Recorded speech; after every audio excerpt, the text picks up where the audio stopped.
Shalom Bapak Ibu yang terkasih, kita bersyukur kepada Tuhan. Sepanjang malam kita beristirahat, kita sudah dilindungi, dan pagi ini kita boleh bangun dengan tubuh yang sehat. Sebelum kita memulai segala sesuatu, mari terlebih dahulu kita berdoa. Bapa, kami bersyukur oleh anugerah-Mu kami boleh bangun dari tempat tidur kami. Dan kami ingin membaca kebenaran firman-Mu. Biarlah Engkau yang akan membimbing kami, dan kebenaran firman Tuhan ini, itulah yang terus menuntun hidup kami. Demi nama Yesus kami berserah dan berdoa. Amin.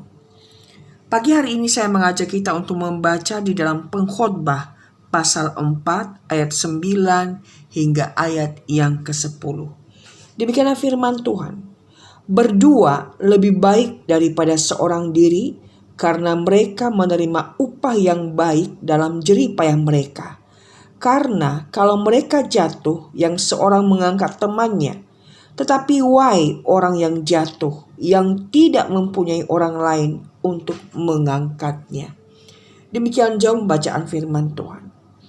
Saudara, dalam dunia yang sering menjunjung tinggi individualisme dan pencapaian pribadi, firman ini mengingatkan dan mengajarkan sebuah kebenaran yang sederhana namun dalam, yakni manusia tidak diciptakan untuk hidup sendiri. Tuhan di dalam hikmat kebijaksanaannya merancang kehidupan manusia di dalam konteks relasi, baik dalam keluarga, persahabatan, maupun komunitas umat Allah. Sejak penciptaan, Allah menyatakan bahwa tidak baik kalau manusia itu seorang diri saja, karena manusia diciptakan menurut gambar Allah yang adalah Allah Tritunggal, Allah yang hidup dalam relasi kasih yang kekal antara Bapa, Anak, dan Roh Kudus. Ayat ini bukan hanya berbicara tentang manfaat praktis dari kebersamaan, tetapi juga mencerminkan panggilan umat Allah untuk saling menopang, membangun, dan berjalan bersama dalam perjalanan iman. Alkitab mengajarkan bahwa kehidupan Kristen adalah kehidupan tubuh Kristus, di mana setiap anggota saling terhubung dan tidak dapat berjalan sendiri. Allah memelihara umatnya bukan hanya secara langsung, tetapi juga melalui sarana-sarana anugerah. Salah satunya adalah persekutuan orang percaya. Ketika seseorang jatuh, baik secara rohani maupun secara emosional, Tuhan memakai saudara seiman untuk mengangkatnya kembali, untuk menyemangati, menghibur, dan menguatkannya. Inilah kasih yang tidak mementingkan diri sendiri, tetapi mencerminkan kasih Kristus yang mengangkat kita dari kejatuhan terdalam kita.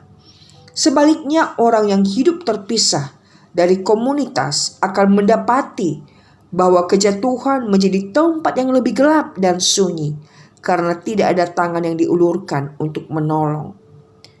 Dalam dunia yang penuh dengan kejatuhan, luka, pergumulan, Tuhan memanggil kita untuk hidup dalam komunitas yang saling memperhatikan. Bukan karena kita kuat, tetapi justru karena kita semua lemah dan membutuhkan satu sama lain.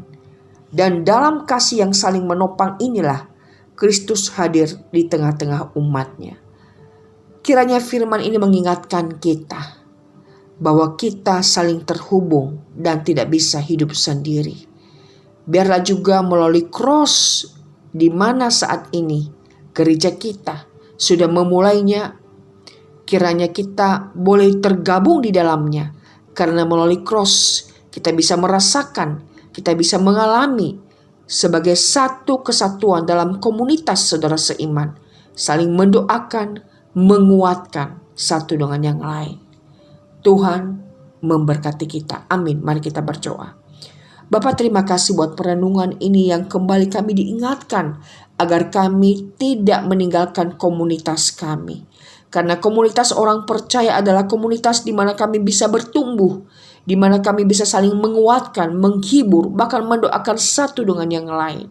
Bapa, berkatilah kelompok-kelompok cross yang ada di gereja kami dengan usia kategorial, agar melalui kelompok cross yang ada, kami boleh dibentuk untuk terus semakin serupa dengan Kristus.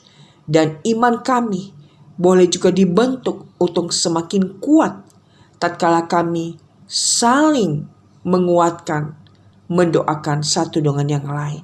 Berkati kami sepanjang hari ini Tuhan. Terima kasih Bapa, demi nama Tuhan Yesus kami berserah dan berdoa. Amin. Tuhan memberkati saudara.